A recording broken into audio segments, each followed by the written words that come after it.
Well, we've been looking at the story of Peter from two of the letters that Peter wrote. பேதுரு எழுதிய 2 நிருபங்களிலிருந்து பேதுருவின் வாழ்க்கையை குறித்து நாம் கற்றுக்கொண்டிருக்கிறோம். We know he would have probably spoken lots of sermons as he did in the book of Acts, and he would have encouraged many people in his Christian life. பேதுரு தன்னுடைய வாழ்நாட்களிலே அநேக பிரசங்கங்களை செய்திருக்கலாம். அப்போஸ்தலர் நடபடிகளிலே சில பிரசங்கங்களை நம்ம பார்க்கிறோம். அநேக பிரசங்கங்களை செய்து பலரை ஆவிக்குரிய வாழ்க்கையிலே ஊக்கப்படுத்தி இருப்பார். Towards the end of his life, he writes these 2 letters. தன்னுடைய வாழ்நாளின் இறுதி கட்டத்திலே இந்த 2 நிருபங்களை அவர் எழுதியிருக்கிறார். And you can tell by just what we have studied so far, he is very concerned Christians who go through suffering that they still stand firm in their faith. அவருடைய நிருபங்களிலிருந்து அவர் பாடுகளுக்குள்ளாக கடந்து செல்கிற கிறிஸ்தவர்கள் மீது மிகுந்த கரிசனை உடையவராய் அவர்கள் இறுதி வரை அவருடைய விசுவாசத்திலே நிலைத்திருக்க வேண்டும் என்று அக்கறையுடன் எழுதுகிறார். We have been talking about suffering, and then Pastor Augustine's father-in-law dies. Now that family is going through some form of suffering. நம்ம பாடுகளை குறித்து நம்ம பேசிக் கொண்டிருந்தோம். இந்த பிரசங்களை நாம் கேட்டுக்கொண்டிருக்கும் போது போதகர் அகஸ்டின் அவருடைய மாமனார் இறந்து விட்டார். அப்ப அந்த குடும்பம் அந்த பாடுக்குள்ளாக கடந்து செல்கிறார்கள். These kind of sufferings are common to all Christians. இப்படிப்பட்ட உபத்திரவங்கள் எல்லா கிறிஸ்தவர்களுக்கும் பொதுவானது. And then Christians are tempted not necessarily to run away from faith, like to backslide, but to question their faith or not keep on growing in their faith. கிறிஸ்தவர்கள் தங்களுடைய வாழ்க்கையிலே பாடு அனுபவிக்கும் போது ஒருவேளை அவர்கள் விசுவாசத்தை விட்டு விலகி செல்லாமல் இருக்கலாம். ஆனா அதே சமயம் அவர்கள் கடவுளை குறித்து கேள்வி கேட்பவர்களாகவும் தன்னுடைய விசுவாசத்திலே வளராத நிலையில் இருப்பவர்களாகவும் காணப்படலாம். This is the reason, as Peter said yesterday, that he had written 2 short letters to encourage people to stand firm.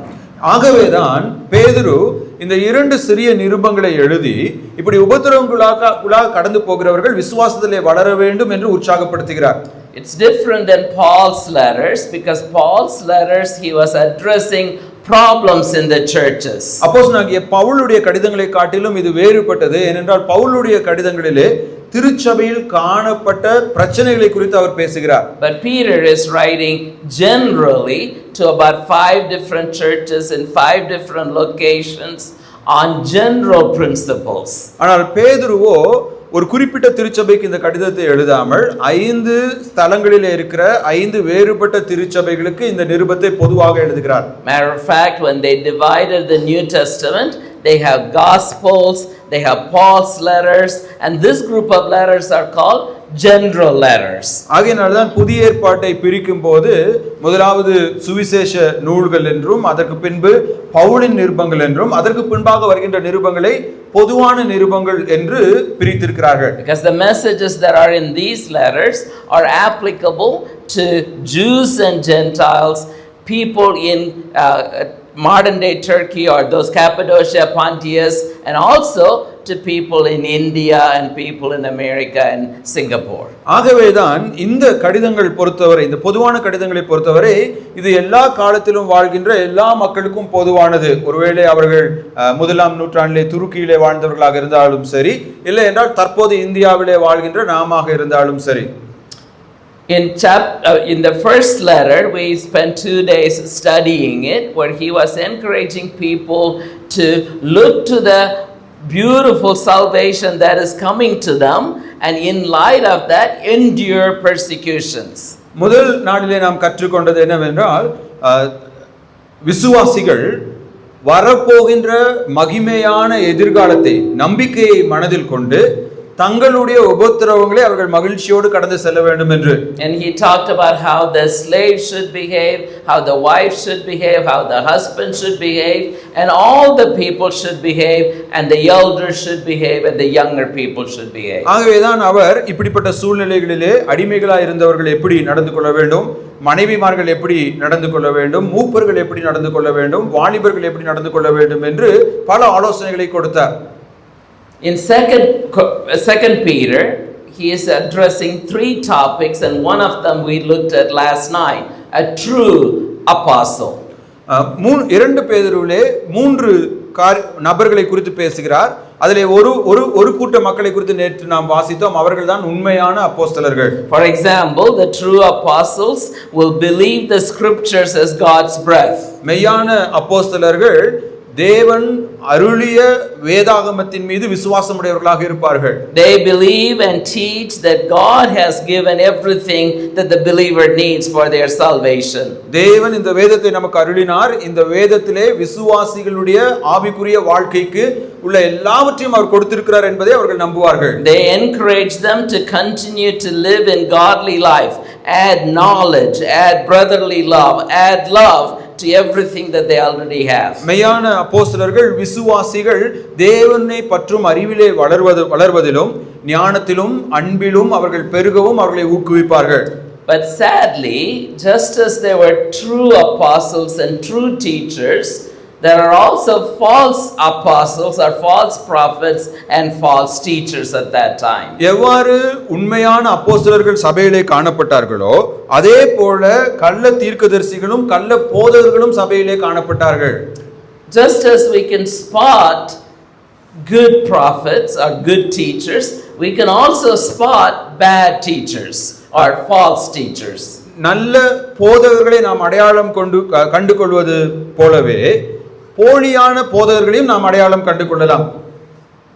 In the Christian world, sometimes we throw words to attack other people. கிறிஸ்தவ உலகத்தில் நம்ம என்ன பண்ணுவோம்னா ஒருவரை ஒருவர் தாக்கிக் கொள்ளும்படியாக பேசுவோம். In the theological world, they always say, "Oh, he's a heretic."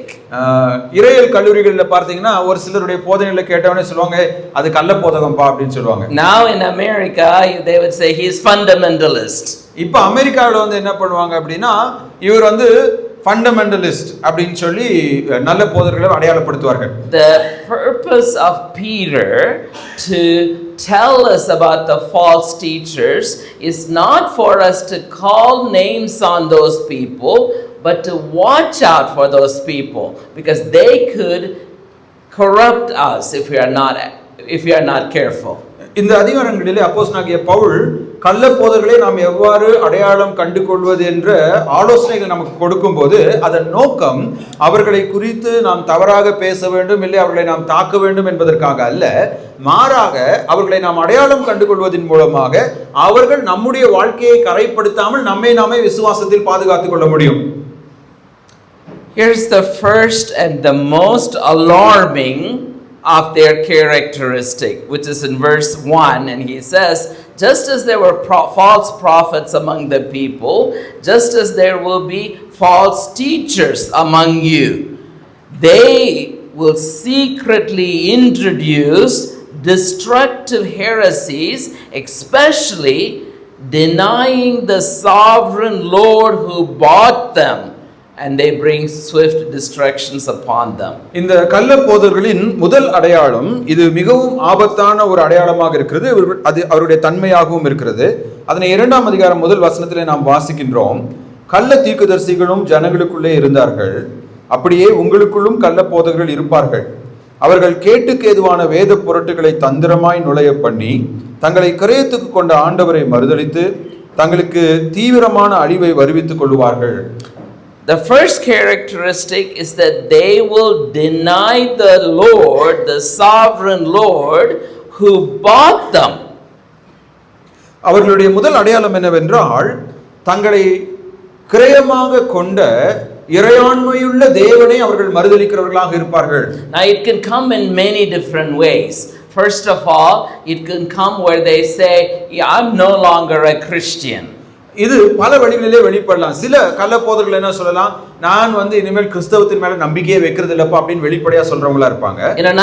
In the second way they can do is that they can say, I am the Christ.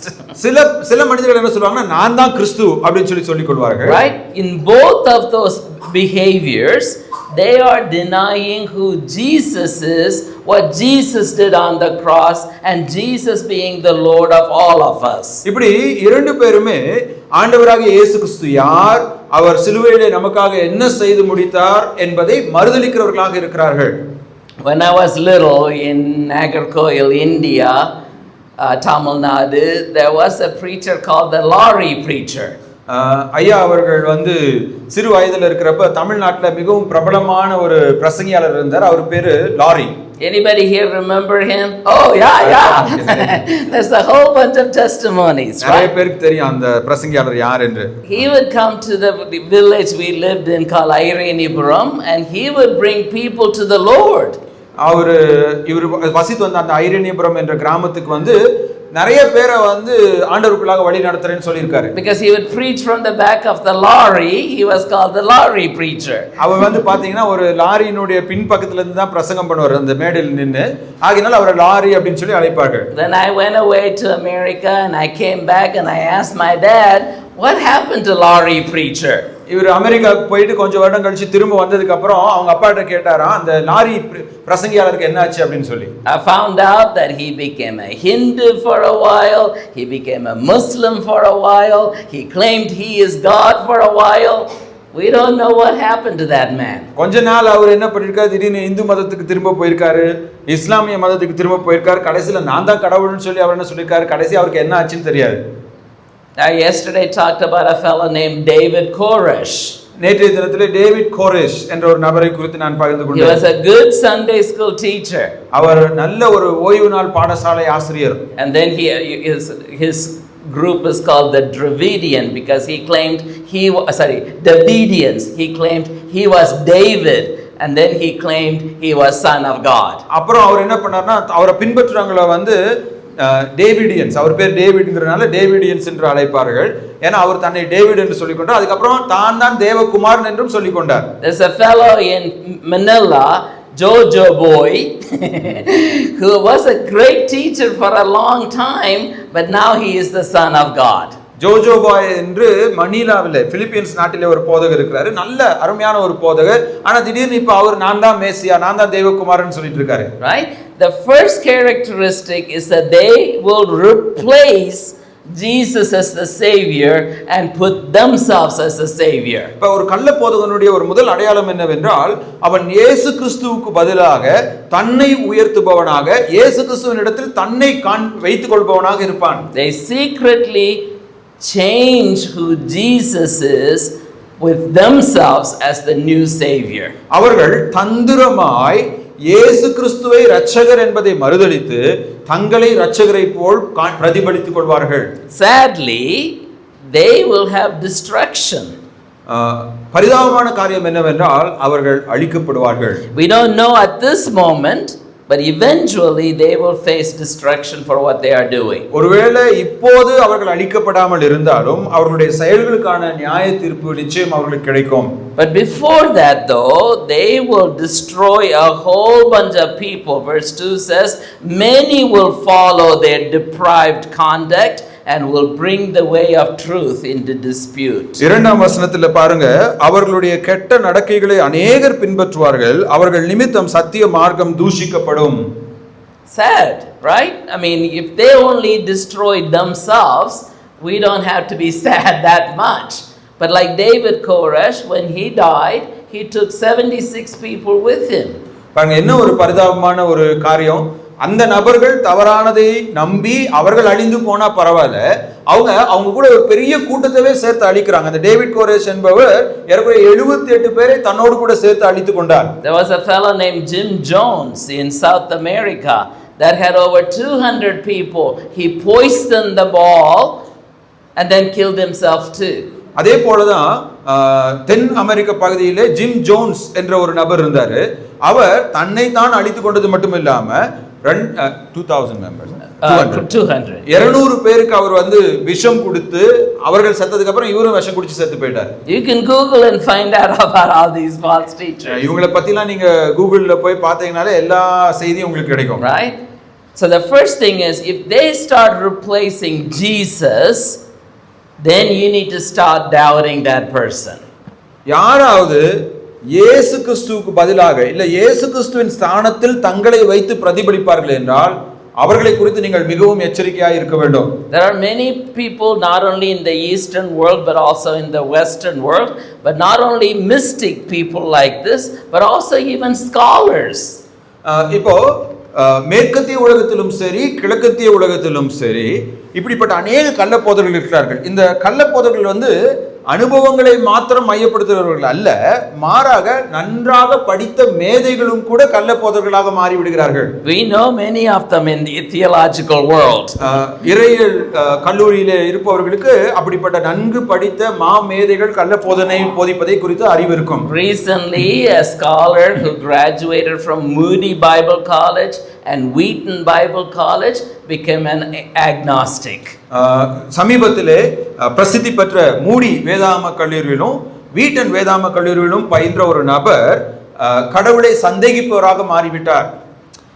The second characteristic, and this is easy to spot, is that they are greedy for material possessions. இந்த கள்ளப்போதகருடைய இரண்டாவது அடையாளம் என்னவென்றால், இது எளிதில் நாம் அடையாளம் கண்டுபிடித்திடலாம்.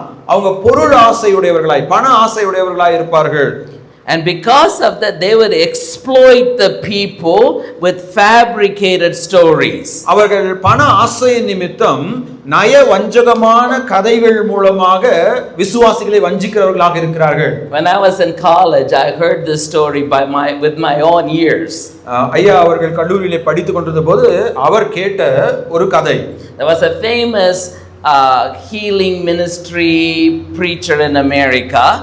அமெரிக்காவிலே பிரசித்தி பெற்ற ஒரு போதகர், அவர் இந்த குணமாக்கும் ஊழியங்களை செய்பவர். And he had requested the church that they need to fly him first class wherever he went. அப்போ அவரு தன்னுடைய சபையார்ட்ட சொல்லிருக்காரு, நான் எங்கெல்லாம் போறேனோ அங்கெல்லாம் நான் ஃபர்ஸ்ட் கிளாஸ் ஃப்ளைட்ல தான் போவேன், அதுக்கு நீங்க தான் செலவு பண்ணணும். And this time, the time I was hearing the story, he said, "Thank you so much for flying me everywhere first class. But you know, your pastor, when he is sitting in the first class, there are beautiful flight attendants and he is coveting them. So from now on, you need to give me money to buy my own plane." அப்போ ஒரு நாள் அவர் என்ன சொல்லியிருக்காரு, இந்த மாதிரி நான் first class ஃப்ளைட்ல பயணம் பண்ணுகிற நாட்கள், அவர் தான் போதகராக இருக்கனால உங்களுடைய போதகராக நான் இந்த ஃபர்ஸ்ட் கிளாஸ்ல பயணம் பண்றப்போ அந்த பயணத்தின் போது நிறைய அழகான ஃப்ளைட் அட்டெண்டன்ஸ் இல்லையா, சேவக பெண்கள்லாம் இருக்காங்க, அவங்கள பார்க்குறப்ப அவங்கள இச்சித்து விடலாம், ஆகையினால அவர்களை நான் நிச்சயாமல் இருப்பதற்காக எனக்கென்று தனியா ஒரு விமானத்தை நீங்க வாங்கி கொடுங்கன்னு சொல்லி கேட்டிருக்காரு. And silly people bought him a plane. அவர் சபை விசுவாசிகள் இருக்காங்க, அவருக்கு ஒரு தனி விமானமே வாங்கி கொடுத்திருக்காங்க. Yeah, they are greedy people. They want to hoard wealth for themselves. பாருங்க, இப்படி நய வஞ்சகமான கதைகளை கூறி தங்களுடைய விசுவாசிகளை வஞ்சித்து தங்களுக்கு என்று பணம் சேர்த்துக் கொள்ள விரும்புகிற தந்திரமுள்ளவர்கள். It always amazes me how they can take money from poor widows and make themselves 3, 4, 5 houses and be very wealthy and wear shoes that are $8,000 worth. எனக்கு அதிர்ச்சியூட்டும் ஒரு காரியம் என்னவென்றால், இப்படிப்பட்ட இந்த நய வஞ்சகமான போலி ஊழியர்கள் ஏழை விதவைகளின் வீடுகளை சூறையாடி அவர்களுக்கென்று என்ன பண்றாங்க, ஆடம்பரமான 4-5 வீடுகளை கட்டி கொள்கிறார்கள். சிலர் அவர்கள் காலிலே அணியும் அந்த ஷூஸ் பாத்தீங்க அப்படின்னா அதனுடைய விலை $8,000 அதிகமாக இருக்கிறது. Lori and I have been missionaries for 30 years and people have sent us lots of money, but there are 2 money that I cannot ever forget. One was a little girl. One summer, she sold lemonade and sent me $2.14. ஐயா அவர்களும் அவரது மனைவியும் பல இடங்களிலே மிஷனரிகளாக இருந்த நாட்களிலே அநேக காணிக்கைகள் இவர்களுக்கு அனுப்பப்பட்டிருக்கிறது. அதில் இவர் மறக்க முடியாத 2 காணிக்கை. ஒன்று ஒரு சிறு பிள்ளை, அவ என்ன பண்ணிக்கா அப்படின்னா எலுமிச்சை சாறு லெமன் ஜூஸ்ல செஞ்சு வைத்து இவருக்கு $2.14 அனுப்பிச்சிருக்கா. The same way one lady, an older one that was living on government assistance, at the end of the month sent me $2.72, and she said, "This is all the money I have." So anytime I'm tempted to be luxurious, I remember these 2 people. இன்னொரு முறை பார்த்தீங்க அப்படின்னா ஒரு வயதான அம்மா, அவங்க அரசாங்கம் கொடுக்கின்ற உதவி தொகையில தான் வாழ்ந்து வந்திருக்கிறாங்க. ஒரு மாதம் அவங்க என்ன பண்ணிக்கிறாங்கன்னா ஐயாவுக்கு $2.17 அனுப்பிச்சிட்டு அவங்க சொல்லியிருக்காங்க, இவ்வளவுதான் என்கிட்ட இருக்கு, இதை நான் உங்களுக்கு அனுப்பிச்சிருக்கிறேன்னு சொல்லியிருக்காங்க. ஆகையினால இவருக்கு எப்பெல்லாம் ஆடம்பரமா வாழ்க்கை வாழணும்னு சொல்லி தோணுமோ அப்பெல்லாம் இந்த 2 நபர்களே அவர் நினைத்துக் கொள்வார். Right? Though we live on people's sacrificial money.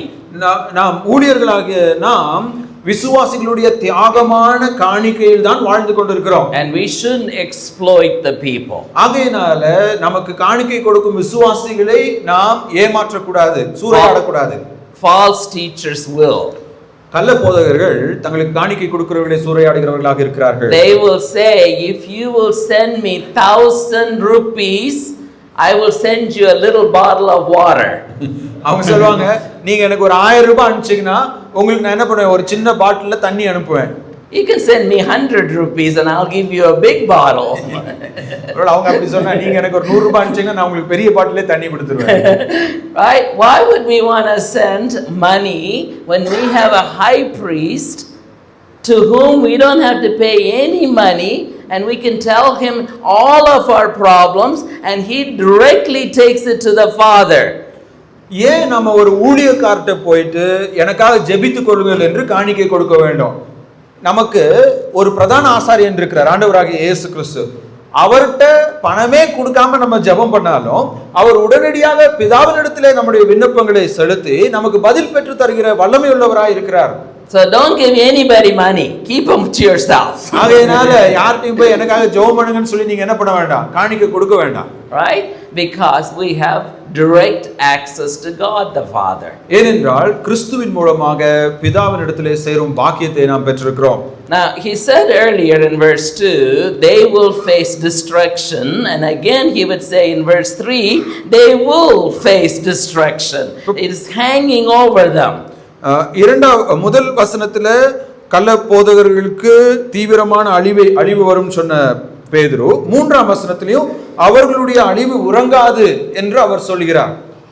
Now at this moment Peter will do something very similar to Jude. Yesterday we talked about the connection between them. They will give 3 examples from Old Testament or from other examples to authenticate their claim. இந்த கள்ள ஊழியர்களை அடையாளப்படுத்துவதற்காகவும் அவர்களுடைய அழிவை குறித்து நாம் அறிந்து கொள்வதற்காகவும் யூதா நிருபத்தில் இருப்பது போல பேதுரு இங்கே 3 உதாரணங்களை பயன்படுத்த போகிறார். First example is when the angels committed sin, God punished them. முதல் உதாரணம் யார் என்றால், தேவ தூதர்கள் பாவம் செய்தபோது கடவுள் அவர்களை தண்டித்தார். He says when they God did not spare the angels when they sinned, but sent them to hell, putting them in chains of darkness to be held for judgment. 4ஆம் வசனத்தில் கவனிப்போமே என்றால், பாவம் செய்த தூதர்களை தேவன் தப்ப விடாமல் அந்தகார சங்கிலிகளினாலே கட்டி நரகத்திலே தள்ளி நியாய தீர்ப்புக்கு வைக்கப்பட்டவர்களாக ஒப்பு கொடுத்து. The second example is again we are very familiar with, when people sinned during the time of Noah and the great flood, again God punished them. இரண்டாவது உதாரணம் 5ஆம் வசனத்தில் நாம் பார்க்கிறோம், நோவாவின் நாட்களிலே பாவம் செய்த அந்த நபர்களை தேவன் தப்ப விடாமல் அவர்களை நியாயம் தீர்த்தார். The third example is during the time of Sodom and Gomorrah. Again God punished Sodom and Gomorrah for their sins. மூன்றாவது உதாரணத்தை 6ஆம் வசனத்திலே பார்க்கிறோம், சோதோம் கொமோரா பட்டணங்கள், அந்த பட்டணத்தாரை தேவன் விட்டு வைக்கவில்லை, அவர்களுடைய தவறுக்காக அவர்களை தண்டித்தார். Right? So he had said the false teachers are people who replace Jesus with themselves, and false teachers are those who are greedy and their punishment is waiting. பேதுரு இங்கே சொல்வது, கள்ள ஊழியர்கள் கிறிஸ்துவின் ஸ்தானத்திற்கு தங்களை உயர்த்துகிறவர்களாக இருப்பார்கள். அது மட்டுமின்றி அவர்கள் பண ஆசை உடையவர்களாக இருப்பதினாலே அவர்கள் நிச்சயம் தேவனால் நியாயம் தீர்க்கப்படுவார்கள். And then he gave 3 examples of where God did punish people or even angels and people. அதற்கு உதாரணமாக தேவன் எவ்வாறு தூதர்களையும் மனிதர்களையும் தண்டித்தார் என்ற 3 எடுத்துக்காட்டுகளை நமக்கு கூறுகிறார். But then you may wonder, you know, those people that followed David Koresh, they are innocent people. Or people that followed Jim Jones, they are innocent people. What happened to them? ஒருவேளை நீங்கள் என்னிடத்துல கேட்கலாம், ஐயா அந்த gym Jones என்பவரையோ இல்ல David Koresh என்பவரையோ பின்பற்றின நபர்கள் அப்பாவிகள் அல்லவா, அவர்களுக்கு என்ன நடக்கும் அப்படின்னு சொல்லி நீங்க கேட்கலாம். The punishment for the false teachers is certain. போலி தீர்க்கதரிசிகளுக்கு தேவன் அளிக்கும் நியாய தீர்ப்பு நிச்சயமானது. But right in the middle, if somebody is really righteous and seeking God, God would always save them. ஒருவேளை ஒரு கூட்ட மக்கள் போலி ஊழியரை பின்பற்றினாலும் அதன் மத்தியிலே அந்த கூட்டத்திலே அவர்கள் உண்மையாக தேவனை தேடி தேவனுக்கு தங்களை அர்ப்பணித்தவர்களாக இருப்பார்கள் என்றால் தேவன் அவர்களை பராமரிக்கிறவராய் இருக்கிறார். And that's why the writer says in verse 5, he says that even though God destroyed all the people during the time of Noah, he saved Noah plus 7 others.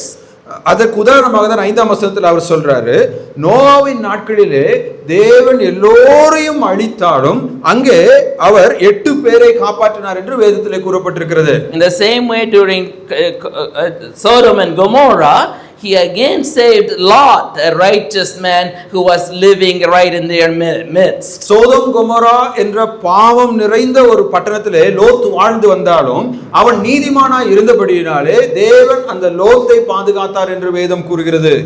So even though destruction will come to the false teachers, God will rescue his people. இப்படி போலி போதகர்கள் இருந்தாலும் அந்த போலி போதகர்களை பின்பற்றுகின்ற கூட்டத்திலே நீதிமான்கள் இருப்பார்கள் என்றால் தேவன் அவர்களை பாதுகாப்பார். Peter says in verse 9, the Lord knows how to rescue the godly from their trials, to hold the unrighteous for punishment on the day of judgment. ஆகையினால் தான் 8ஆம் வசனத்திலே நாள்தோறும் அவர்களுடைய 9வது வசனத்திலே கர்த்தர் தேவ பக்தி உள்ளவர்களை சோதனை நின்று ரட்சிக்கவும் அக்கிரமக்காரரை ஆக்கினைக்குள்ளானவர்களாக நியாய தீர்ப்பு நாளுக்கு வைக்கவும் அறிந்திருக்கிறார். God knows how to keep the righteous people for blessing and the false teachers for destruction.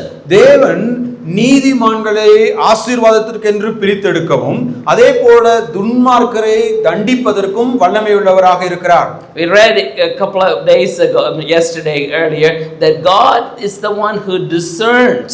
He is a righteous judge, right? In the same way he knows who should be punished, who should be rescued. நாம் நேற்றைய தினத்திலே நாம் வாசித்த ஒரு வசனத்திலே தேவன் ஞானம் உள்ளவராய் அவர் நீதிமானை ஆசீர்வதிக்கவும் துன்மார்க்கனை தண்டிக்கவும் நன்றாய் அறிந்தவர் என்று நாம் கற்றறிந்தோம். In the same way, even in the midst of trials and being caught up by the false teachers, God can still rescue his people. எனவேதான் ஒருவேளை ஒரு கள்ள ஊழியனை நம்பி ஏமாந்து போன ஒரு கூட்டத்திலே ஒரு நபர் தேவனுக்கு உண்மையுள்ளவராய் இருந்து நீதிமானாய் இருப்பார் என்றால் தேவன் அந்த நபரை பராமரிப்பார். I actually met a person one time who used to be part of the David Koresh camp, but then she had run away from the David Koresh camp. Now she is a speaker against David Koresh camp. அந்த David Koresh என்ற கள்ள ஊழியருடைய கூட்டத்தில் இருந்த ஒரு பெண்மணி ஐயா இருந்திருக்கிறாரு. அவங்க அந்த கூட்டத்திலிருந்து என்ன பண்ணிட்டாங்க, தப்பித்து வெளியே ஓடி வந்து விட்டார்கள். இப்பொழுது அந்த டேவிட் கோரேஷ் என்பவருடைய போதனைகளுக்கு எதிராக பேசுபவராய் அவர் இருக்கிறார். She is a testimony that God knows how to rescue his people. தேவன் தன்னுடைய பிள்ளைகளை ரட்சிக்க வல்லவர் என்பதற்கு அந்த சகோதரி ஒரு சாட்சியாய் இருக்கிறார். The first characteristic of a false teacher is he would place himself, herself in the place of the Lord Jesus. கள்ள ஊழியனுடைய முதல் அடையாளம் என்னவென்றால் கிறிஸ்துவின் ஸ்தானத்திற்கு தன்னை உயர்த்துகிறவராக அந்த நபர் இருப்பார். Second, that person is greedy. இரண்டாவதாக பொருளாசை நிரம்பியவராய் அவர் இருப்பார். The third one is in verse 10, they will despise they despise the authority, being bold and arrogant and afraid to even insult the celestial beings. 10ஆம் வசனத்திலே நாம் வாசிக்கிறோம் அவருடைய மூணாவது அடையாளம், விசேஷமாக அசுத்த இச்சையோடு மாம்சத்திற்கு ஏற்றபடி நடந்து கர்த்தத்துவத்தை அசட்டை பண்ணுகிறவர்களே அப்படி செய்வார்கள். இவர்கள் துணிகரக்காரர், அகங்காரிகள், மகத்துவங்களை தூஷிக்க அஞ்சாதவர்கள். There are a couple of things that are happening there, but they're all kind of connected. First, their behavior is, their fleshly behavior is sinful, but more than that, they are doing that because they are despising the authority, especially the celestial authority, meaning heavenly authority. இந்த வசனத்திலே இரண்டு காரியங்கள் நடந்து கொண்டிருக்கிறது. என்னவென்றால், ஒன்று, அவர்கள் தங்களுடைய பாவ வழிகளிலே நடக்கிறவர்களாக இருக்கிறார்கள். இரண்டாவது, அவர்கள் ஏன் தங்களுடைய பாவ வழிகளில் நடக்கிறார்கள் என்றால், அவர்கள் பரலோகத்தின் அதிகாரத்தை மறுதலிக்கிறவர்களாக இருக்கிறார்கள். They like sensual appetite, fleshly desires, all of that the scriptures speak against. So they attack the scripture and the prophets and the holy people who have written the scriptures to say, hey, our new teaching is better than what the Bible teaches. இந்த போலி ஊழியர்கள் எப்படிப்பட்டவர்களாக இருக்கிறார்கள் என்றால், வேதத்திற்கு எதிரான பாவங்களை, தங்களுடைய உணவு இச்சைகளை, தன்னுடைய பாலியல் இச்சைகளை கட்டுப்படுத்த முடியாதவர்களாக இருப்பதினாலே வேதத்துக்கு விரோதமாக அவர்கள் செயல்பட்டு வேதத்தை எழுதிய பரிசுத்த மனிதர்களை அவமதிப்பவர்களாகவும், வேதத்திலே கூறப்பட்டுள்ள நல்ல நீதிமான்களை அவமதிப்பவர்களாகவும், வேதம் பல ஆண்டுகளுக்கு முன்பாக கொடுக்கப்பட்டது, எங்களுடைய போதனையோ புதிய போதனை என்று வேதத்தை காட்டிலும் தங்களுடைய போதனையை உயர்த்தி பிடிப்பார்கள். We have so many such people now, and they come out really fancy, something like this. They would say, Bible was written in a time there was a lot of abuse of people, but we are a lot more smarter than that, and therefore we're going to set aside these teachings for our own teachings. உதாரணமாக, இன்றைய நாளிலே நிறைய போதகர்கள் எழும்பியிருக்கிறார்கள். அந்த போதகர்கள் என்ன சொல்லுவாங்கன்னா, இந்த வேதம் எழுதப்பட்ட நாட்களிலே நிறைய அடக்குமுறைகள் இருந்தது. அந்த அடக்குமுறைகளுடைய காலகட்டத்திலே வேதம் எழுதப்பட்டிருக்கிறனால இந்த வேதத்தில் உள்ள பல காரியங்களை நீங்க என்ன பண்ணலாம், ஒதுக்கி வைத்துவிட்டு நாங்க உங்களுக்கு என்ன சொல்றோமோ அதை நீங்க கேளுங்கன்னு சொல்லுவாங்க. There's a little phrase here that says celestial being, heavenly being, and some have understood this to mean that they are even mocking angels and God himself by their teachings. 10ஆம் வசனத்தின் இறுதி பகுதியிலே மகத்துவங்களை தூஷிக்க அஞ்சாதவர்கள் என்று கூறப்பட்டிருக்கிறது. இதை குறித்து நிறைய பேர் என்ன சொல்லுவாங்கன்னா, அவர்கள் தேவதூதர்களையும் கடவுளையும் மறுதலிக்கவும் எதிர்க்கவும் அஞ்சாதவர்கள் என்று கூறுவார்கள். In the book of Jude, which is parallel to this, the writer would say, even Michaelangelo wouldn't do such a thing. யூதாவின் நிருபத்திலே நாம் வாசிக்கும் போது இதே போன்ற ஒரு வேத பகுதியை யூதா எழுதுகையில் அவர் கூறும் ஒரு காரியம், மிகாவேல் என்ற பிரதான தூதனே மகத்துவங்களை தூஷிக்க அவன் அஞ்சினான், அவன் அப்படி செய்யவில்லை என்று நாம் வாசிக்கிறோம். But Peter says even angels, although they are stronger and more powerful than us, do not heap abuse on such beings and bring judgment on themselves. தேவதூதர்கள் அவர்கள் நம்மை காட்டிலும் வலிமையுடையவர்களாக இருந்தாலும் கூட அந்த தேவதூதர்களே பரலோக வாசிகளுக்கு எதிராக பேச துணிய மாட்டார்கள். ஏனென்றால் அப்படி பேசுவதன் மூலமாக அவர்கள் நியாயம் தீர்க்கப்படுவார்கள் என்று அறிந்திருக்கிறார்கள். Because they are so afraid, but some of these teachers are not afraid. தேவதூதர்களே பயப்படுகின்ற அந்த காரியத்தையும் கூட துணிகரமாய் செய்கிறவர்கள் தான் இந்த போலி ஊழியர்கள். Just 2 weeks ago, I was in an argument with another Christian leader, and he said all of Deuteronomy is evil. And as I was talking with him, he tore all of Deuteronomy from his Bible. 2 வாரங்களுக்கு முன்பாக ஒரு கிறிஸ்தவ தலைவரிடம் ஐயா பேசி கொண்டிருக்கிறாரு. பேசும்போதே அவர் என்ன சொல்லியிருக்காரு, உபாகமத்தில் கொடுக்கப்பட்டிருக்கிறதெல்லாம் ரொம்ப தீமையான போதனை அப்படின்னு சொல்லிட்டு அந்த உபாகம புத்தகத்தை தன்னுடைய வேதத்திலிருந்து அவர் கிழிக்கிறாராம். Right? Because he's a kind of a good friend.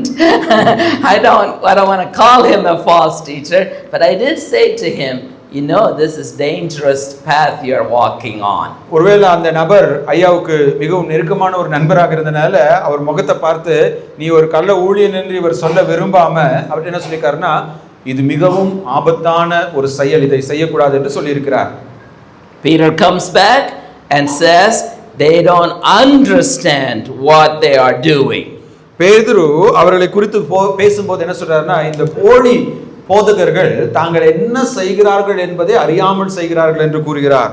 Then he gives an example. They are like unreasoning animals, creatures of instinct, born only to be caught and destroyed, and like animals they too wish to perish. 12ஆம் வசனத்திலே அவர்களை குறித்து அவர் இவ்வாறாக சொல்கிறார், இவர்களோ பிடிக்கப்பட்டு அழிக்கப்படுவதற்கு உண்டான புத்தியற்ற மிருக ஜீவன்களைப் போல தங்களுக்கு தெரியாதவைகளை தூசித்து தங்கள் கேட்டிலே கெட்டழிந்து அநீதத்தின் பலனை அடைவார்கள். We one time did a little trick we had a little barn, kind of an area, a little place outside the house that had lots of rats. And so we put a whole bunch of those sticky things to catch the rat, and we thought, well, one of them came out and got stuck, and we thought, oh no, the others will see him, and so we removed it. But the others still kept getting caught. So the second time my sons and I thought, hey, let's leave one of them there and see if all the others will become smart and not come there. But instead they all came and got stuck next to each other too. ஒரு முறை ஐயா வசித்து வந்த வீட்டில் நிறைய எலி தொல்லை இருந்தனால அவர் என்ன பண்ணியிருக்காரு அப்படின்னா, அந்த எலியை பிடிக்கிறதுக்காக இந்த ஸ்டிக்கி பேட்னு ஒன்று இருக்கும், கம் வச்சது, அதை வச்சோம்னா எலி வந்து அதில் மாட்டிக்கும் அந்த கம்மில். இப்போ ஒரு 4-5 அந்த மாதிரி வரிசையாக அடுக்கி வச்சுருந்துருக்காரு அந்த ஸ்டிக்கி பேடு. முதல்ல ஒரு எலி வந்து என்ன பண்ணிருச்சு, அதில் மாட்டிக்கிச்சு. மாட்டினோடனே இவங்க என்ன பண்ணியிருக்காங்க, மற்ற எலிகள் எல்லாம் இதை பார்த்துட்டு இதுக்கு மேலே வராமல் இருக்குன்னு சொல்லி என்ன பண்ணியிருக்காங்க, அந்த மாட்டின அந்த எலியை மட்டும் தூக்கி வச்சுட்டு மீதி ஸ்டிக்கி பேடை அங்கேயே வச்சுருந்துருக்காங்க. அடுத்து இவருடைய பசங்களும் சேர்ந்து ஒரு எக்ஸ்பெரிமெண்ட் பண்ணியிருக்காங்க. என்ன அப்படின்னா, ஒரு எலி மாட்டினதுக்கப்புறம் அந்த பேடை அங்கேயே வைப்போம், மற்ற எலிலாம் இதை பார்த்து கற்றுக்குதா இல்லையா அப்படின்னு சொல்லி வச்சுருந்துருக்காங்க. ஆனால் மற்ற எலியெல்லாம் அதை பார்த்துட்டோம், அதுவும் வந்து அந்த ஸ்டிக்கி பேட் அந்த கம்மில் வந்து என்ன பண்ணியிருக்கு, வரிசையாக மாட்டிருக்கு. You all should try that experiment. ஒருவேளை உங்க வீட்ல நீங்க அதை என்ன பண்ணுங்க, செஞ்சு பாருங்க அந்த ஒரு experiment. That's what's called an unreasonable animal getting caught by their eyesight. அதனால தான் 12ஆம் வசனத்துல அவர் சொல்றாரு, புத்தியற்ற மிருக ஜீவன்களை போல். அதன் பொருள் என்னவென்றால், ஒரு மிருகம் ஆபத்துல சிக்கி அழிந்து போவதை பார்த்துட்டோம், மற்ற மிருகங்களும் அதே தப்பை என்ன பண்ணும், செய்யும். I read a story, and I don't know how true it is, but it said in the 1900s, people will capture monkeys by putting nuts inside little tiny pots with the little tiny holes, and the monkeys will come and pick the nuts but never let them go and get caught. அதாவது 1900 ஆண்டுகளின் ஆரம்பத்தில் ஒரு இதே மாதிரி ஒரு experiment பண்ணியிருக்காங்க. என்ன அப்படின்னா, ஒரு சின்ன வாயுள்ள பாட்டிலுக்குள்ளார குரங்குக்கு பிடித்த ஏதாவது ஒரு உணவை என்ன பண்ணிடுவாங்க, போட்டுருவாங்க. அதை போட்ட உடனே இந்த குரங்கு என்ன பண்ணும், கஷ்டப்பட்டு கையை உள்ளுக்குள்ளார என்ன பண்ணும், விட்டு அந்த நட்டு, அதாவது திராட்சையோ ஏதோ நம்ம உள்ள வச்சுக்கோமோ அதை பிடிச்சிட்டு அதால் கையை வெளியில் எடுக்க முடியாது. ஏன் வெளியில் எடுக்க முடியாதுன்னா, அது அந்த உணவுப் பொருளை என்ன பண்ணாது, விடாது. அந்த உணவுப் பொருளை பிடிச்சிக்கிட்டே வெளியில் கையை எடுக்க விடாமல் கையை அதுக்குள்ளார மாட்டிக்கும். That's how the false teachers are. அதே மாதிரி தான் கள்ள உபதேசிகளும். They have seen several examples of false teachers, and yet they continue to live like them. பல கள்ள ஊழியர்களுடைய நடவடிக்கைகளை அவர்கள் பார்த்தும், அவர்களுடைய அழிவை குறித்து அவர்கள் கேள்விப்பட்டிருந்தோம். அவர்கள் அந்த தங்களுக்கு முந்தைய நபர்களைப் போலவே அதே தவறை செய்கிறவர்களாக இருக்கிறார்கள். And just like he said earlier on, they have destruction, they have destruction, they have destruction. In verse 13 he says, they will be paid back with the harm that they have done to other people. பேதுரு திரும்ப அவர்கள் நியாயம் தீர்க்கப்படுவார்கள், அவர்கள் அழிக்கப்படுவார்கள் என்று அவர் கூறிக்கொண்டே வந்து, அவர்கள் பிறருக்கு செய்த தீமைக்கு தக்கதாக பலன் பெற்றுக்கொள்வார்கள் என்று கூறுகிறார். Another characteristic of a false teacher is that they are sexually very pervert. They enjoy sexual pleasure. Their eyes are full of adultery. அடுத்து இந்த கள்ள உபதேசிகளுடைய மற்றொரு அடையாளம் என்னவென்றால் இவர்கள் பாலியல் வாழ்க்கையிலே ஒழுக்கமற்றவர்களாகவும் தங்கள் கண்கள் முழுவதும் இச்சை நிரம்பியவர்களாகவும் காணப்படுவார்கள். And I told you yesterday about like David Koresh, he took all the leaders' wives as his own wife. அந்த டேவிட் கோரேஷ் என்ற கள்ள ஊழியன் என்ன செஞ்சிருக்காருன்னா அவருடைய சபைக்கு வந்த அந்த ஆண்களுடைய மனைவிமார்கள் எல்லாம் தன்னுடைய மனைவியை அவர் என்ன பண்ணிட்டாரு சேர்த்து கொண்டார். There are many cults like that where they take many young children, young girls and make them followers of them. நிறைய இந்த கள்ள ஊழியங்கள் உபதேசங்களில் நாம் பார்க்கிற ஒரு காரியம் என்னவென்றால் இளம் வாலிப பிள்ளைகளை வஞ்சித்து அந்த பிள்ளைகளை பாலியல் ரீதியாக பயன்படுத்திக் கொள்வதற்காக தங்களை பின்பற்றுகிறவர்களாக மாற்றிக் கொள்வார்கள். In the last couple of years we have seen so many sexual immorality in the church and even in seminaries. கடந்த சில வருடங்களிலே ஆலயங்களிலும் அதே போல வேதாகம கல்லூரிகளிலும் இப்படிப்பட்ட பாலியல் பாவங்கள் நிரம்பி வழிகிறதை நாங்கள் பார்த்து கொண்டிருக்கிறோம். It's almost like once a month there is a news such and such Christian leader had fallen. ஏறக்குறைய ஒவ்வொரு மாதமும் ஏதோ ஒரு கிறிஸ்தவ தலைவர் பாலியல் ரீதியாக பாவம் செய்து பிடிபட்டார் என்று நாங்கள் பார்க்கிறோம். Recently one of our own Indian Christian leader fell. சமீபத்திலே இந்திய சபையிலே பிரசித்தி பெற்ற ஒரு தலைவரும் கூட இப்படிப்பட்ட பாலியல் இச்சையிலே வீழ்ந்து போனார். When you have Christian leaders that are flirting with or playing with sexual immorality, you need to be careful about them. ஏதாவது ஒரு போதகன் இளம் வாலிப பெண்களோடு மிகவும் நெருக்கமாக இருப்பதையோ இல்லை என்றால் அவர்களோடு பாலியல் தொடர்பு கொள்ள முயற்சிப்பதையோ நாம் பார்த்தால் அவர்களை குறித்து மிகவும் நாம் எச்சரிக்கையாக இருக்க வேண்டும். At home, especially when we were like in Singapore, I never go out alone in the evenings. ஒருவேளை ஐயா அவர்கள் சிங்கப்பூரிலே வாழ்ந்த நாட்களிலே ஒருபோதும் இரவு நேரங்களிலே தனிமையிலே வெளியே செல்ல மாட்டார். And my wife worked full time, so if I left the school campus and wherever I went, I kept sending her selfie of where I am.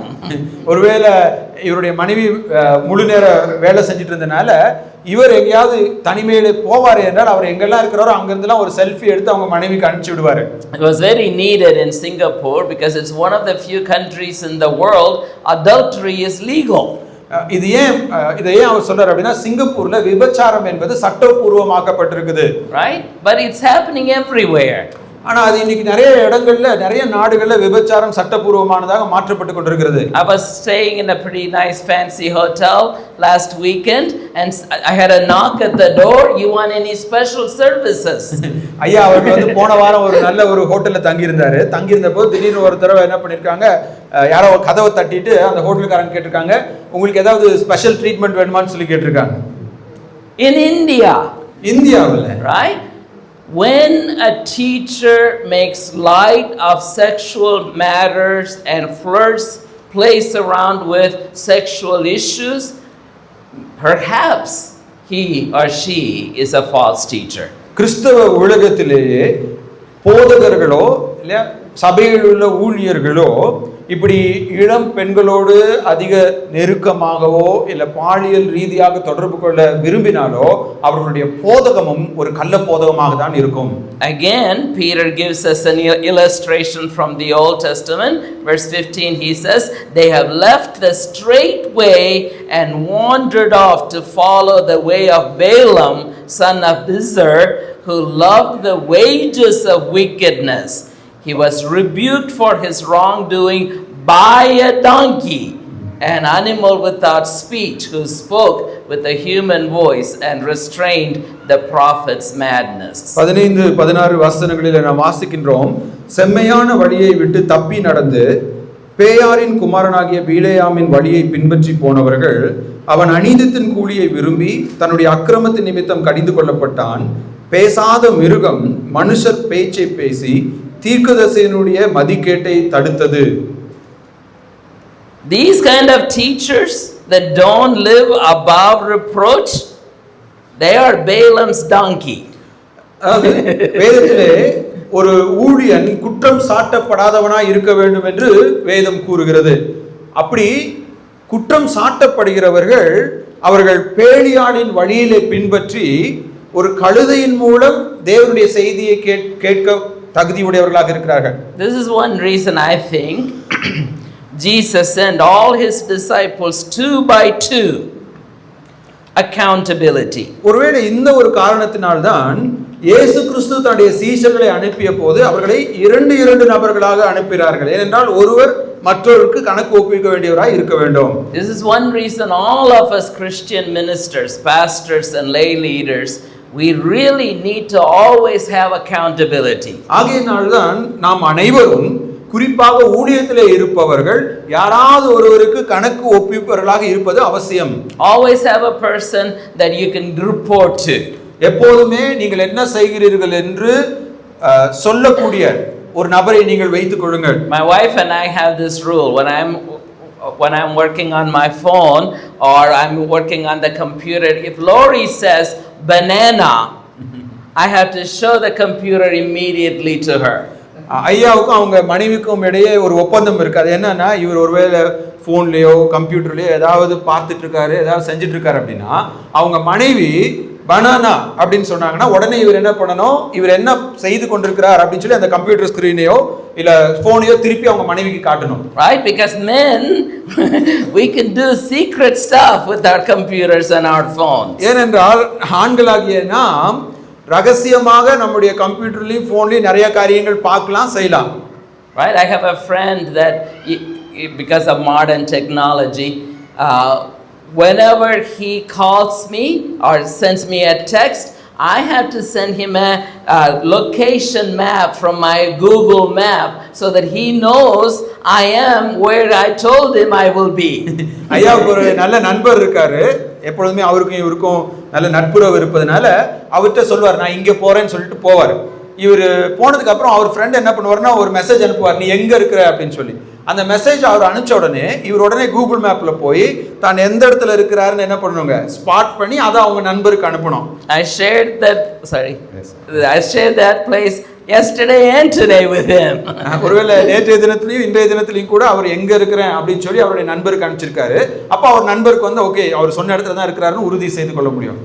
Not only they are like Balaam, but also that Peter would give some other visible demonstration of how bad they are. அவர்கள் நம்ம Tamil verse 17. I'll just read it. அவர்கள் பேயாரின் குமாரரை போல் மட்டுமின்றி அவர்களை குறித்து மேலும் சில உதாரணங்களை அவர் பயன்படுத்துகிறார். He's saying they are like the springs without water. They are like mist driven by storm. Blackest darkness is reserved for them. 17ஆம் வசனத்திலே இவர்கள் தண்ணீர் இல்லாத கிணறுகளும் சுழல் காற்றினால் அடியுண்டு ஓடுகிற மேகங்களுமாய் இருக்கிறார்கள். என்றென்றைக்கும் உள்ள காரிருளே இவர்களுக்கு வைக்கப்பட்டிருக்கிறது. The first one is easy. You go to get some water in a spring and then when you get there you find out it's dried up. பாருங்க, முதல் அடையாளம் வந்து நம்ம கற்றுக்கொள்வதற்கு ஈஸி. தண்ணீர் இல்லாத கிணறு. நம்ம ஒரு இடத்துக்கு தண்ணீர் எடுக்க போறோம், அந்த கிணறுல தண்ணீர் இல்லைன்னா நம்மளால எளிதாக பார்க்க முடியும். This is the way they are.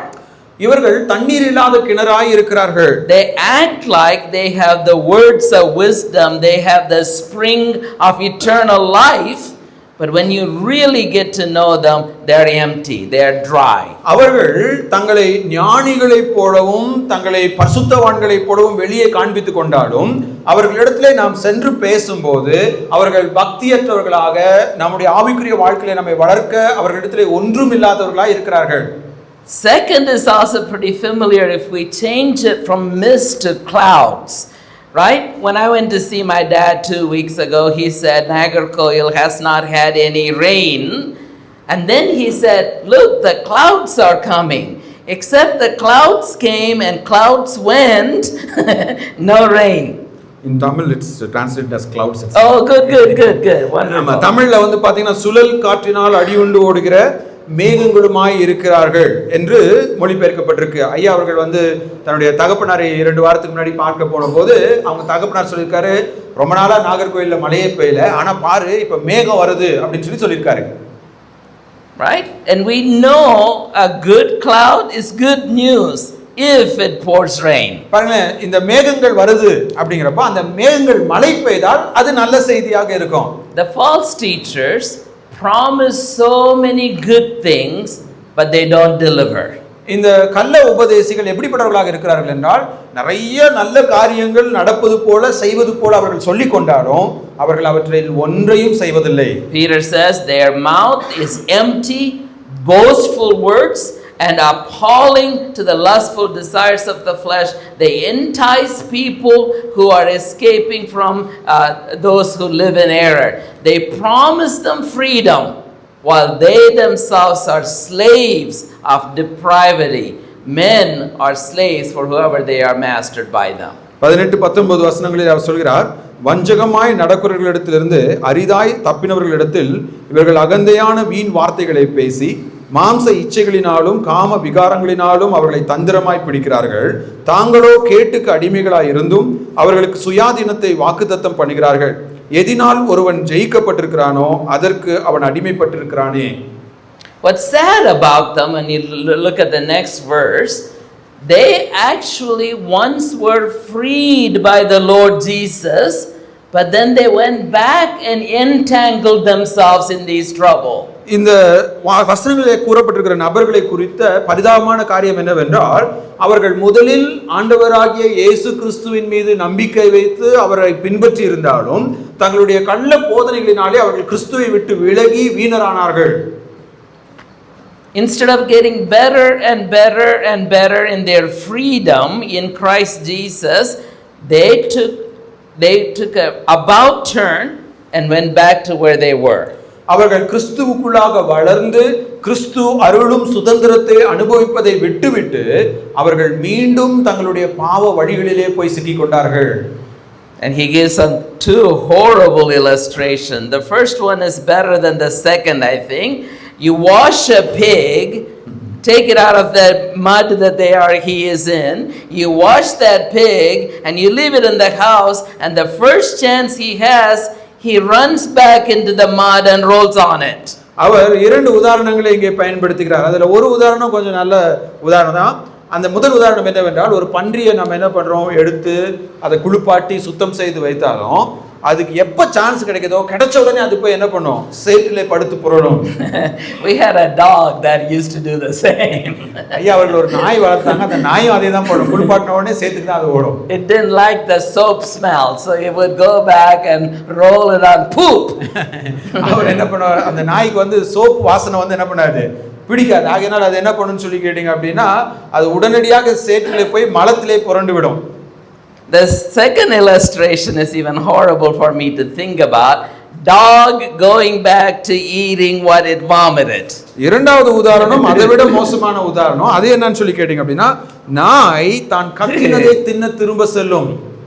I can't even describe that one. I'm not describing. கற்பனை பண்ணி பார்க்கிறதுக்கே ரொம்ப அருவருப்பா இருக்கு. And we had to go and have some tea in a moment. இன்னும் கொஞ்ச நேரத்துல அதை சொல்லிட்டு டீ குடிக்கிறதுக்கு நினைச்சா வேதனையா இருக்கு.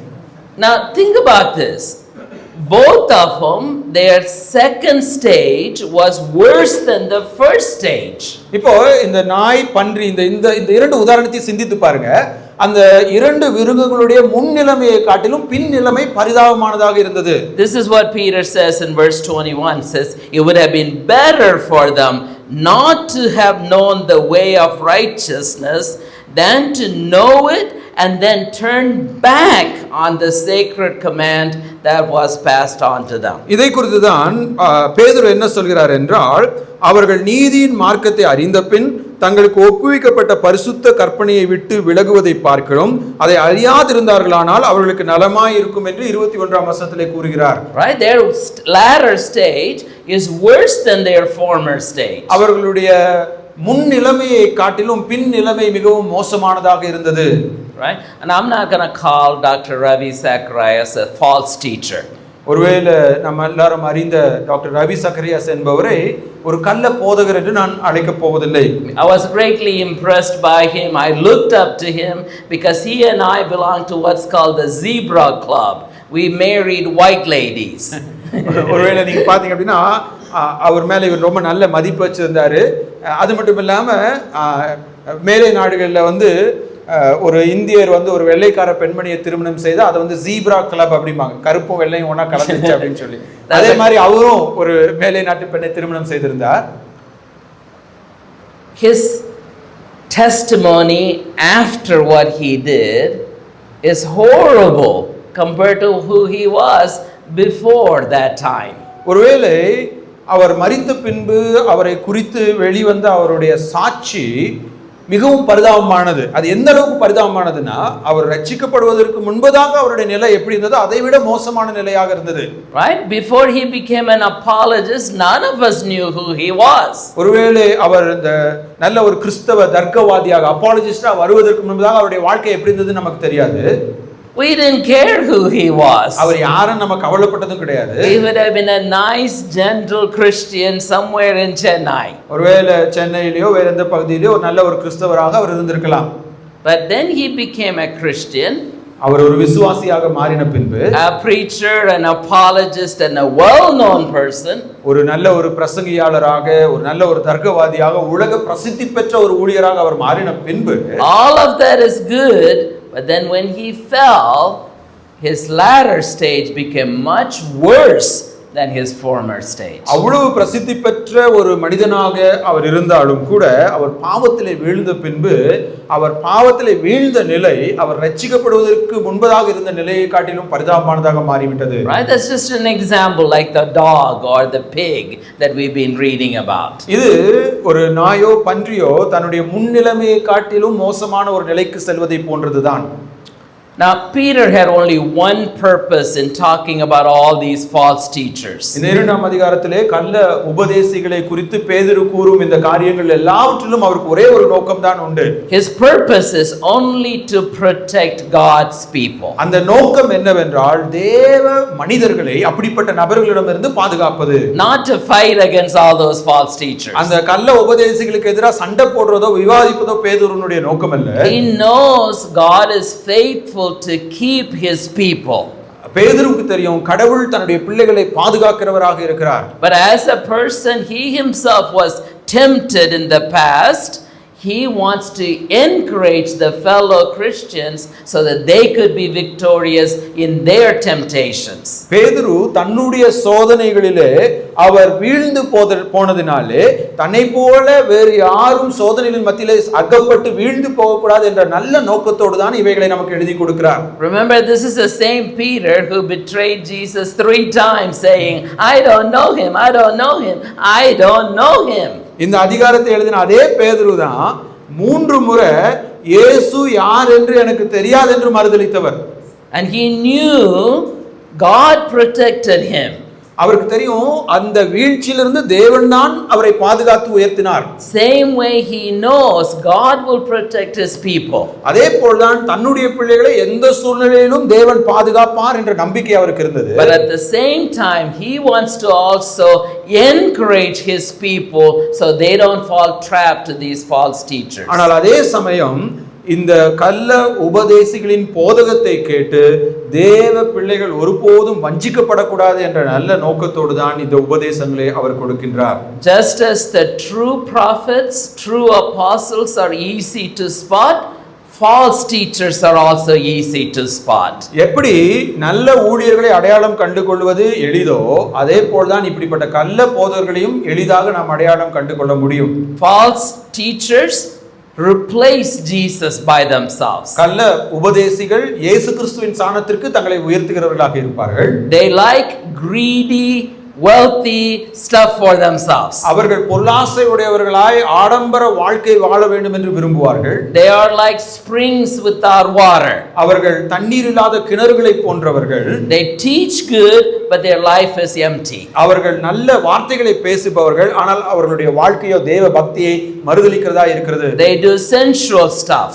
அவர்கள் பாலியல் பாவங்களிலே ஈடுபடுகிறவர்களாக இருப்பார்கள். They mock celestial beings. அவர்கள் தேவ தூதர்களையும் பரலோக ராஜ்யங்களையும் அவமதிப்பவர்களாக இருப்பார்கள். They devalue the scriptures. அவர்கள் வேதத்தின் மகத்துவத்தை குறைக்கிறவர்களாக இருப்பார்கள். When you see such people, run away from them. இப்படிப்பட்ட போதகர்களை நீங்கள் பார்க்கும்போது அவர்களை விட்டு விலகி ஓடுங்கள். Their destruction is certain. அவர்கள் நிச்சயமாக தேவனால் நியாயம் தீர்க்கப்படுவார்கள். But the people who trust in him, in the Lord, he will definitely rescue them. ஒருவேளை அவர்களை பின்பற்றுகிறவர்கள் உண்மையான நீதிமான்களாக இருப்பார்கள் என்றால் தேவன் அவர்களை பாதுகாப்பார். Now one cautionary note, because some of us are teachers. இங்கே அநேகர் போதகர்களாக இருப்பதினாலே நான் ஒரு எச்சரிப்பை உங்களுக்கு கொடுக்க விரும்புகிறேன். We shouldn't follow their pattern either. இங்க இருக்கிற போதகர்களாகிய நாம் அந்த கள்ள உபதேசிகளை போல இருக்கக்கூடாது. If we start becoming greedy, we need to take a look at the mirror and run the other way. ஒருவேளை நமக்கு பொருளாசையோ பண ஆசையோ ஏற்படுமே என்றால் கண்ணாடியில நம்ம முகத்தை பார்த்துட்டு தூரமா நம்ம என்ன பண்ணிரணும், ஓடி போயிரணும். And if you are tempted to say we are son of God, get a few good friends to beat us up. ஒருவேளை நான் தான் தேவனுடைய குமாரன் என்று கிறிஸ்துவை போல நம்மை பாவித்துக் கொள்வோமே என்றால் ஒரு 4-5 நண்பர்களை கூப்பிட்டு நம்மளை அடிக்க சொல்லுங்க. And have many godly men if you are men, if you are godly women, if you are women, to surround yourself for accountability. ஒருவேளை ஆண்கள் இல்லையா, எப்போதும் நல்ல தெய்வ பயமுள்ள ஆண்களோடு நட்புறவு கொள்ளுங்கள். பெண்கள் நல்ல தெய்வ பயமுள்ள பெண்களோடு நட்புறவு கொள்ளுங்கள். அவர்களுக்கு நீங்க கணக்கு கொடுக்கணும். நீங்க என்ன செஞ்சாலும் அவங்க கேள்வி கேட்கிற உரிமையை அவங்களுக்கு கொடுங்க. அப்படி அவங்க கேள்வி கேட்கும் போது அவங்களுக்கு நீங்க பதில் சொல்ல கடமைப்பட்டவர்களாக இருங்கள். Modern technology is very good to keep us accountable. ஒருவேளை இன்னைக்கு நீங்க பாத்தீங்கன்னா இன்னைக்கு நமக்கு இருக்கிற அதிநவீன உபகரணங்கள் நம்ம உண்மையா இருப்பதற்கு உதவும் கருவிகளாகவும் இருக்கின்றன. If you have a credit card or a ATM card, you can hook up with your wife so that when you spend that $15, she gets the message. அதாவது இப்போ நீங்க பேங்க்ல அக்கவுண்ட் வச்சிருக்கீங்க அப்படின்னா உங்களுடைய அக்கவுண்ட்ல நீங்க எவ்வளவு செலவு பண்றீங்கங்கற SMS உங்க மனைவிக்கு என்ன பண்ணணும், போகணும். அப்போ உங்க மனைவி கேட்பாங்க, எங்க போய் இந்த 500 ரூபாய் செலவு பண்ணீங்கன்னு சொல்லி கேட்டா அவங்களுக்கு நீங்க பதில் சொல்லணும். Right? And we need to be very accountable to our spouses and our pastors and our fellow pastors and godly men or women that are of our gender. ஒருவேளை நம்முடைய வாழ்க்கை துணை கணவனுக்கோ மனைவிக்கோ இல்ல நம்முடைய ஊழியர்களுக்கோ இல்ல ஊழியர்களா இருப்பவர்கள் சக ஊழியர்களுக்கோ கணக்கு ஒப்புவிப்பவர்களாய் வாழ வேண்டும். Now if you're an ordinary Christian, know our Lord Jesus knows how to rescue us from any danger we face. ஒருவேளை நீங்கள் ஒரு எளிய கிறிஸ்தவர்களாக இருப்பீர்கள் என்றால் உங்களுடைய வாழ்க்கையில நீங்கள் எந்த ஆபத்துக்குள்ளாக கடந்து போனாலும் அந்த ஆபத்திலிருந்து ரட்சிக்க நம்முடைய தேவன் வல்லமை உள்ளவராய் இருக்கிறார். And the only thing you can do is always put Jesus first, everyone else second. நம்ம செய்ய வேண்டிய ஒரு முக்கியமான காரியம் என்னவென்றால் எல்லாவற்றிலும் இயேசு கிறிஸ்துவுக்கு தான் முதலிடம் கொடுக்கணும். அதுக்கு அடுத்து தான் மற்ற யாராக இருந்தாலும் எதுவாக இருந்தாலும். I think that's a good principle for all of us. அது நம்ம எல்லாருக்குமே ஒரு நல்ல ஒரு பாடமாக இருக்கிறது. Blessings, and when you come back and I have the time to speak, we'll go through chapter 3. நாம் தேநீர் இடைவேளைக்கு பிறகு 3ஆம் அதிகாரத்தை நாம் தியானிக்கலாம். Thank you.